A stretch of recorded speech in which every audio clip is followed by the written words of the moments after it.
Savage W MMA fan, back with another video. So in this video, I want to go over a few things about fighter dedication and marketability. And few fighters in the UFC is more marketable right now than this young lady right here, Amanda Ribas. Shout out to Mary F for pointing this point out. And when I under the comments section of my UFC rankings don't mean anything video, because she was absolutely right. Amanda Ribas is what you call the complete package. You have a very skilled fighter who's mildly to very attractive, depending on your persuasion, right? Who has a lot of confidence and knows how to run the mouthpiece, knows how to call out the right people, knows how to say just enough to draw a larger portion of casual fans and even certain diehards in. Now, I think this is the person that a lot of people should look at and examine if they want to learn something about how to potentially build your career to the highest of heights. Not motherfucking Modest Scary.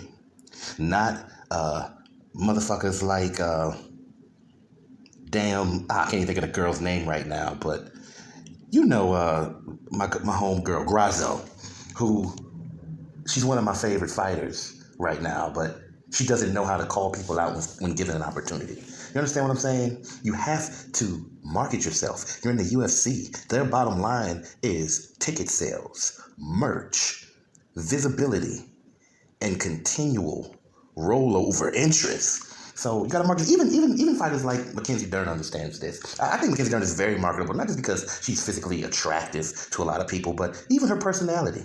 Even with the fake accent, she's a little bit of an anomaly. She's something different. So whatever criticism you or I may have of her, she understands something. Even telling stories about how the reason that she's in a new camp is because her fiance got into a fight with her old trainer or coach. Shit like that sells. Those are all built-in storylines. And fighters like Amanda Ribas just breeds interest that some fighters don't. JJ, okay? Now, regardless how you might feel about Jędrzejczyk,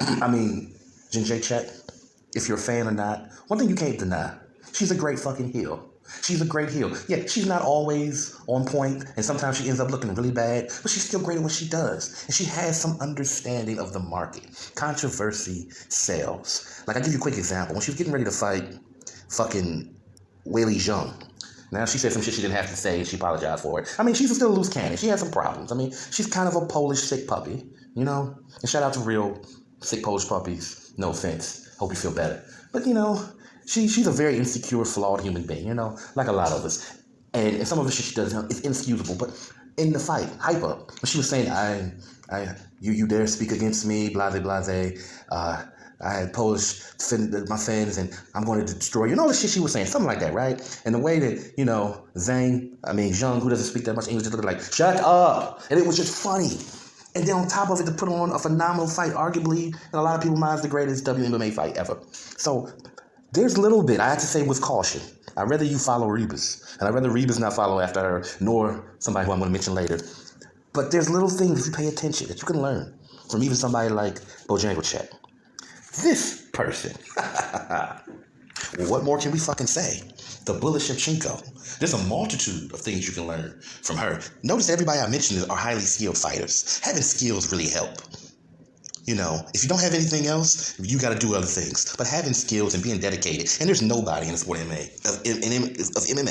that, women or men, that's more dedicated to winning than this person, I honestly think. I think you can put whoever you want to put over her, but in terms of dedication, like, Valentina is the standard among all the other people who you put a standard on, right?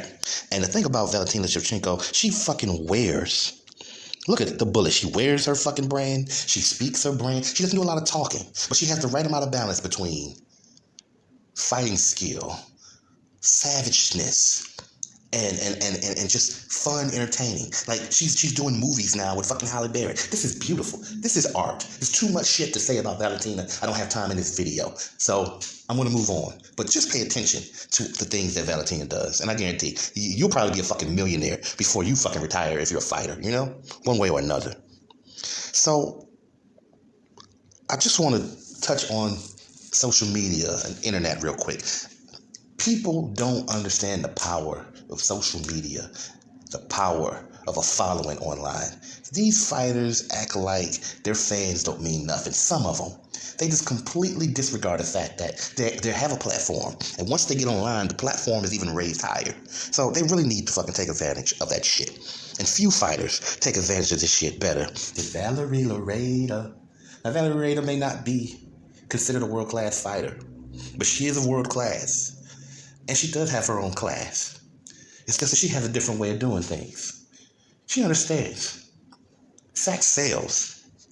And there's nothing wrong with doing a little bit of flaunting. There's nothing wrong with not being afraid to sexually express yourself in this world. It's a little bit more open-minded than it used to be. And I know some people look at stuff like this and say, whatever, but she's confident, she's beautiful, and she takes her craft very seriously. And she's not a rude individual. She's not somebody who takes stuff too far. Again, there's an art to this fucking shit you have to master. You understand what I'm trying to say? And this is my girl, Rose Namajunas, looking like a MMA version of fucking Raiden from Mortal Kombat.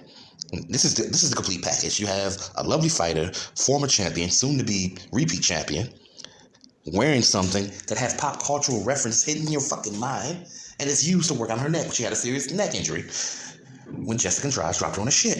And she's getting ready to fight again for the title. You understand what I'm talking about? So fighters, if somebody sends them this fucking video, you need to market yourself. Dana is not going to do everything for you, okay?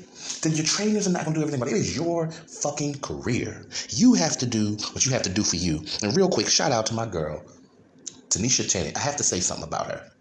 She is also going to be in that movie with Valentina Shevchenko and Halle Berry. And that's to say that, look, if you don't want to do certain things, that's okay. You can still have a certain level of integrity and not necessarily sexualize yourself or present yourself in a very sexual manner. Again, I don't judge across the board. Either way, I'm fine. But she is proving it. Even with all the barriers up against her, even with the doubters and the haters, she's going to continue to rise and shine. You watch. I guarantee. This is Savage W, MMA fan. I'm out.